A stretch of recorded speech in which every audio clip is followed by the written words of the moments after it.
a short break, and this is still the other perspective. Today we are looking at whether LUBOWA is a sin of financial crime.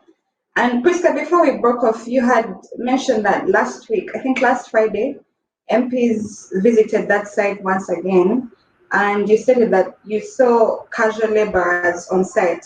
And as soon as the parliamentary buses left, you also saw the casual laborers leave.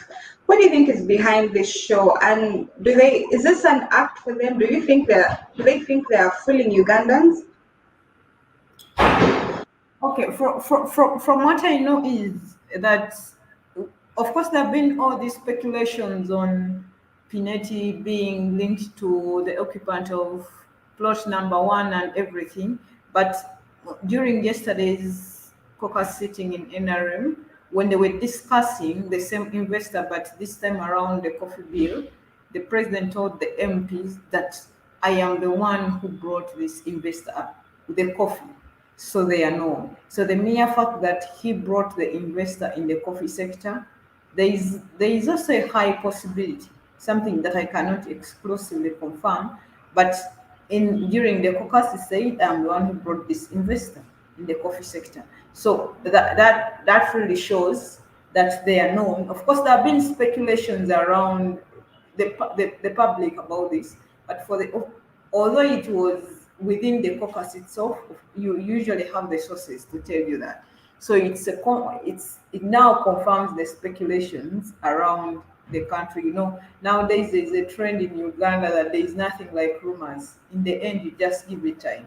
So that is it. But as I said, yes, the casual laborers were seen leaving as the MPs were leaving. Even the MPs saw them leaving. So what you should know is there is no contractor on site, and on site at the investor is still looking for a contractor to take over the works. But the Minister of Health says they too left because of lack of finances, and the other thing was language barrier. That Power China had issues with the language barrier with Uganda, and for one, you know that this is the same minister that told us that this is the top company in the world, and you know how many people speak English around the world. So you wonder a top company not having people who can speak English that can be deployed. And it's not that the first time that China is coming to Uganda. They've been in Uganda for quite some time. So the argument of saying power language and language barrier does not hold ground, because even that, yes, it could be, but there are now translators and interpreters all over the place. For one, I know that at Makerere they teach all these languages at the School of Languages, Chinese and Japanese. So also that ground that does not hold. So there's been a total gap of information around LUBOWA, and that is what has led to all this speculation.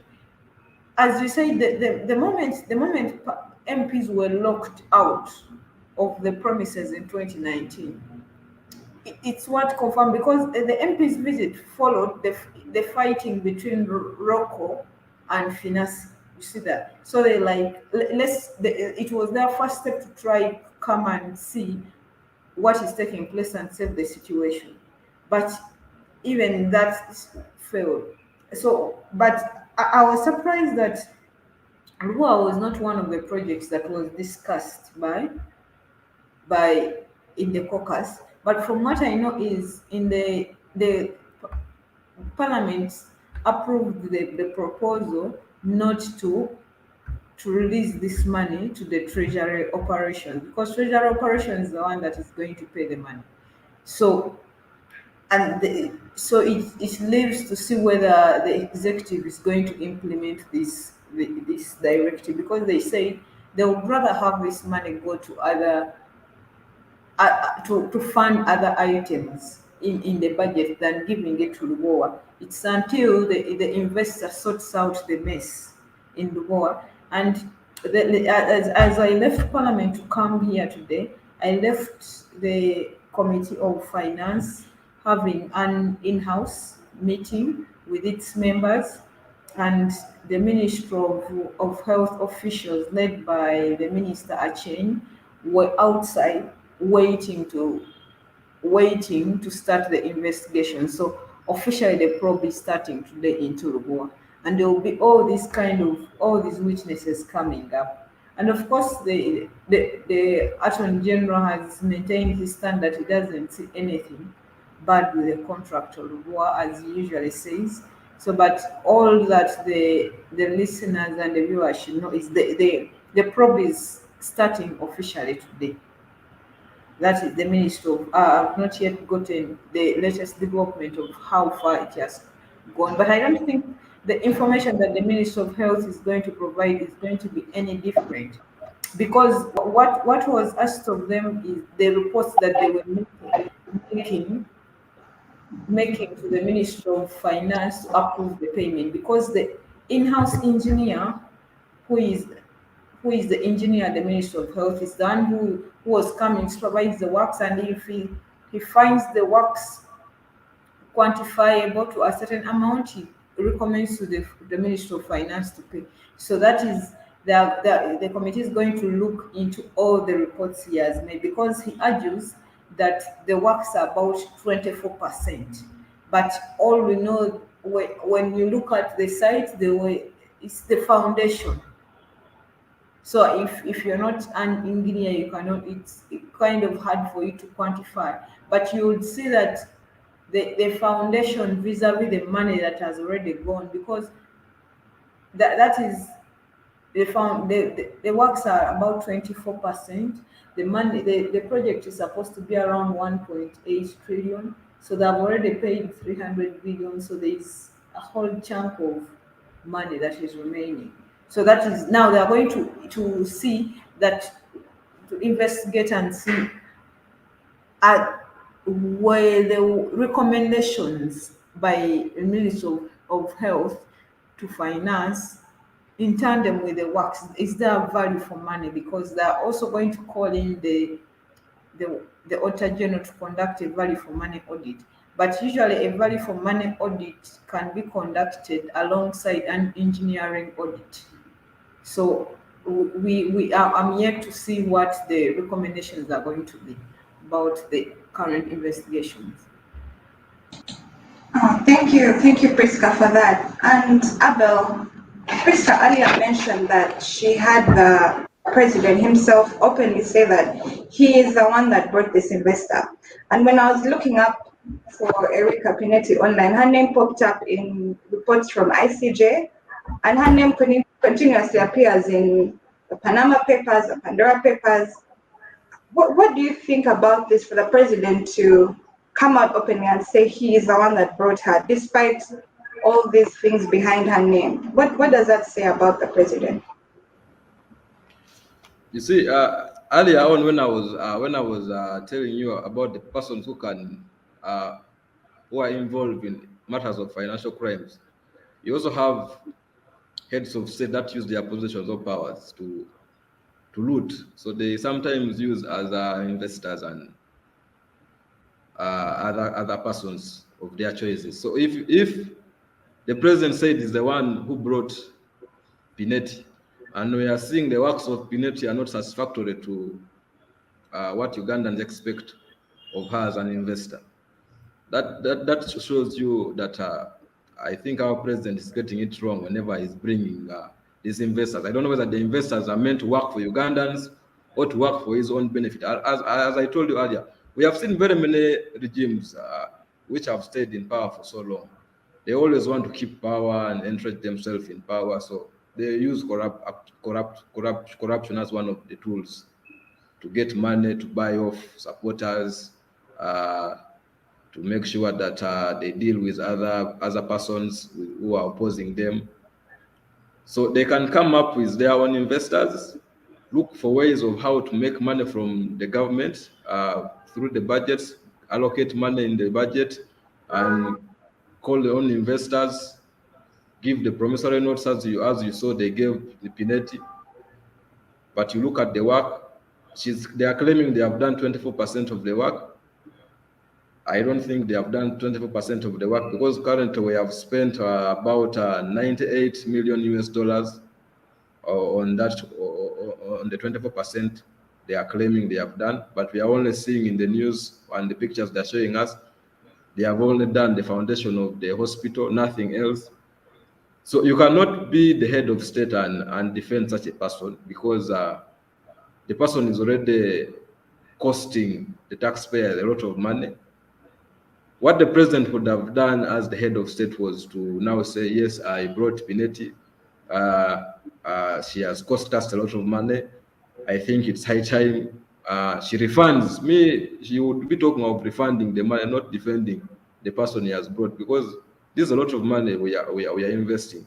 If we had said, let's construct regional hospitals or upgrade our regional hospitals, how much money would have we used? Because if we are using all that money on an investor and the investor is not giving you the end product, then we question even the kind of investors the president is inviting.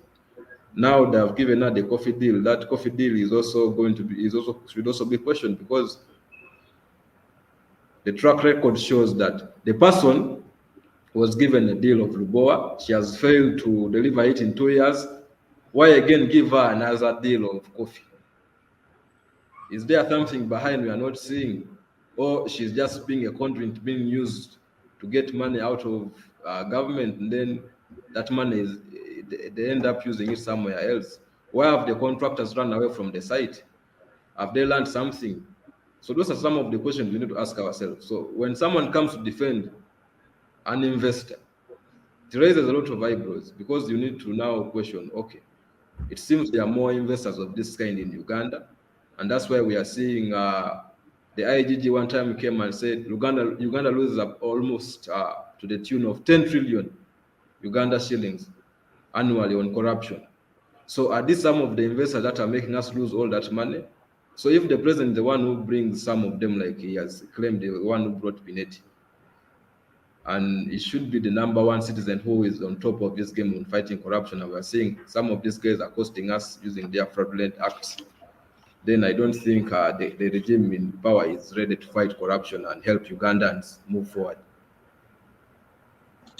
Thank you, Abel. And Priska, what do you think? If the 10th Parliament was cajoled into approving this shady deal, what should we expect of the 11th one at a time when the cry for deals is growing? You just spoke about the probe that is starting today.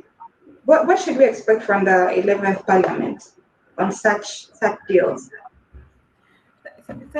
Thanks, Lisa. And I'm picking up from the point that Abel made on the political commitment to fight corruption, and if he bothered to listen to the president's speech over the weekend when he was celebrating the son's birthday, we are calling it the endorsement party, because he said that unlike him, who has been a little bit patient or tolerant towards corrupt people, that his son is not going to be corrupt. So in other words, he admitted that he had failed to fight corruption. And so back to the question you have asked on what I should expect from the 11th Parliament. We are seeing the same kind of handling of business like it was, not any different, because something comes up, there's an NRM caucus that happens, and you come to agree and everything changes. I do not think there is any Ugandan who is out there who is expecting miracles from the 11th Parliament, that they are going to do anything any different, because there is always been that blame game in the different parliaments. And when this issue of LUBOWA first came up, one of the new MPs said that for him he would have fought tooth and nail not to approve this deal. He had decided it was better for government to issue just a guarantee, not to issue the promissory notes. So he speaks of the excitement about the new MPs when they have just come and they think they are going to do miracles, anything that is any different. But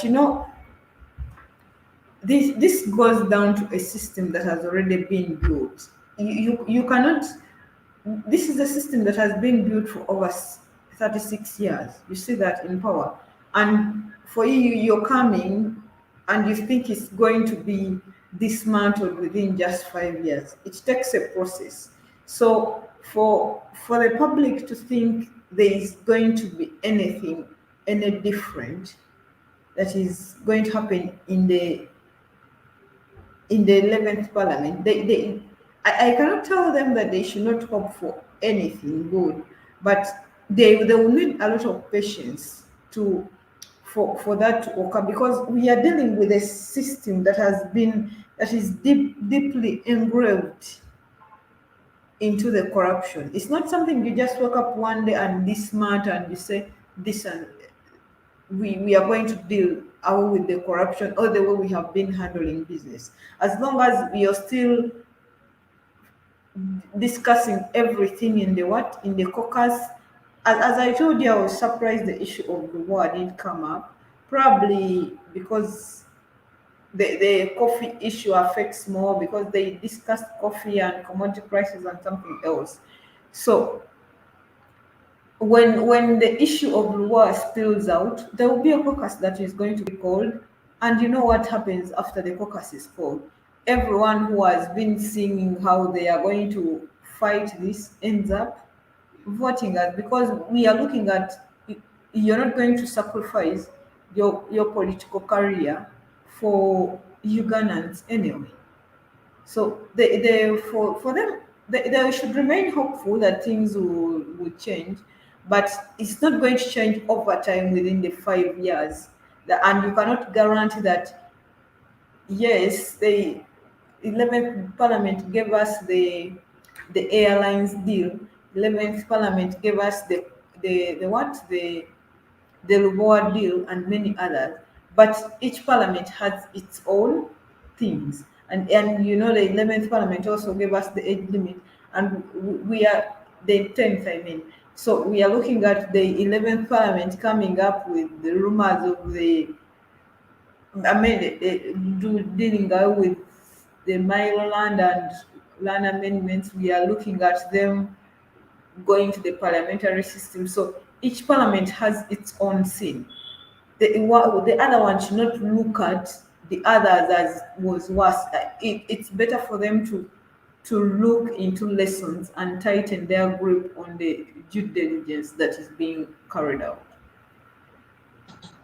Thank you, Priska. So, Abel, we keep hearing the minister Kasaija continuously defending what's going on, and he claims that the staff, the people who are supposed to work at the project, left during COVID. Some of them never returned, and they have the nerve. The ministry keeps coming back to get more from Ugandans. They're now pressuring MPs to approve this money over and over. They'll probably keep coming, asking for more money, What do you have to say about this?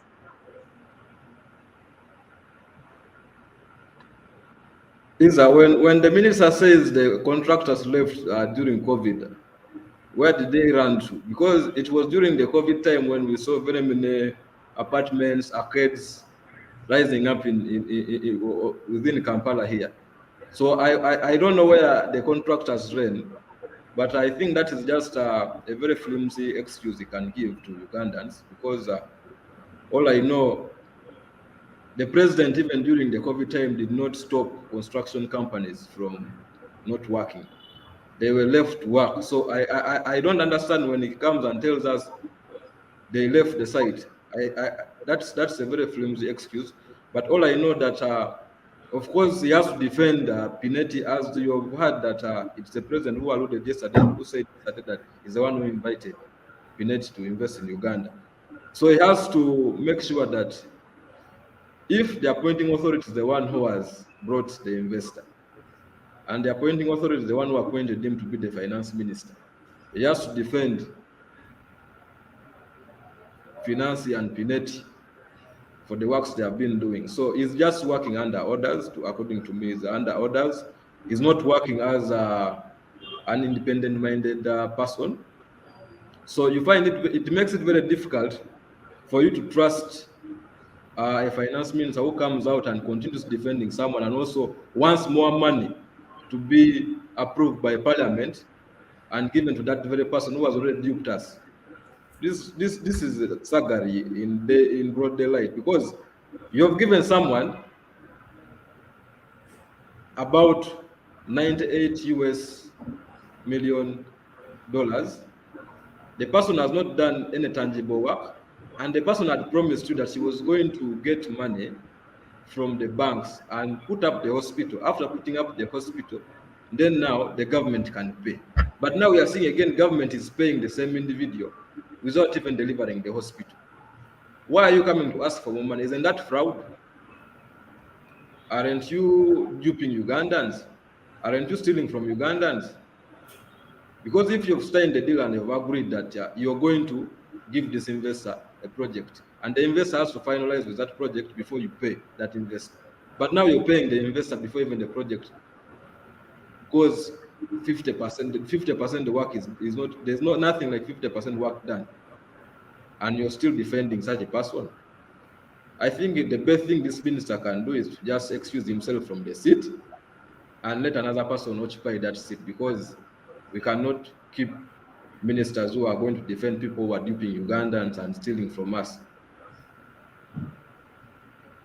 Thank you, Abel. It's been a really interesting discussion, and we have just about 5 minutes to end the show. And I would want to hear from both of you what Ugandans can do, because we're seeing Parliament try to do something. The media has also played a very commendable role in this entire scandal. What can Ugandans do for this kind of case? And we know that there'll still be more to come in the future. What can we do, Priska? Thanks so much, Lisa. I think Ugandans should not relent on putting pressure on government on this issue. Let them continue asking the questions and demanding for information from their leaders. Each time their leaders are coming for burials or any, especially when you talk of cases like burials, they should keep on asking them these questions and reminding them whether in public or even on social media, because the more you push for this information, the more information that is going to come out. You ask these questions, and from the people that are watching and listening in, I can assure you that most times the questions that you ask in public, when something is happening and you make a post either on Facebook or Twitter asking the questions, or even on WhatsApp, trust me, some of the questions that I see on social media, they're the ones that the MPs come and ask in the committees when they're interfacing with the witnesses. So they should not think that their efforts are going to waste. There are some people who are seeing these things and they are picking them up. And from a journalism perspective, some of the questions that are asked, because I do not take myself as having all sorts of information, because I have no expert knowledge in medicine or anything like that. So, but when I see a doctor or an expert in the field raise some questions, and I happen to land on them on social media, they are the questions that I will ask the witnesses after they have left. Because sometimes what we do is, when an MP has missed out a question in the committee, we write sheets and say, you please ask the witness this question. So we have to keep on pushing doing our civic duty of putting pressure on the government, because the more pressure you exert on the government, the more information you're going to get. Because for all we know, there is a lot of secrets around the LUBOWA deal, but if we keep on asking for more information, even the media will know that the public is yearning for LUBOWA, and that is the same route that they are going to take, because we tend to serve our audiences. So I do not want Ugandans to lose any hope. They should keep on asking questions and putting their political leaders on pressure over these issues. Thank you, Priska, for that. And Abel, kindly give us your final word. The first thing I would encourage Ugandans is to demand for accountability from the government, because we pay taxes for government to deliver, to give us back better services. But we are seeing now government is duping us and giving us services which are not really commensurate to what we are paying as taxpayers. But also, I think the LUBOWA deal should be cancelled, and investors should refund the money which has been paid, and we look for another person to do that project, because right now where it has reached, the money should just be refunded. We cannot continue giving more money to an investor who has already failed to deliver the hospital in 2 years. She has not even reached 50% of the project in 3 years, and she wants more money. Another thing I need to call upon our members of parliament, they should not accept to be cajoled into going to the pressure from the executive that brings some of these investors. They should stand firm and call upon these people to account on how they have used the taxpayers' money, so that we can ensure that any penny being spent by government, at least we see some tangible result from it. But if we just leave everything to be done by executive, and they come with orders and tell parliament, just go and approve this, go and approve this, and parliament doesn't ask questions, why should we approve this? We have not seen this accountability. Then we shall not have a country that will develop.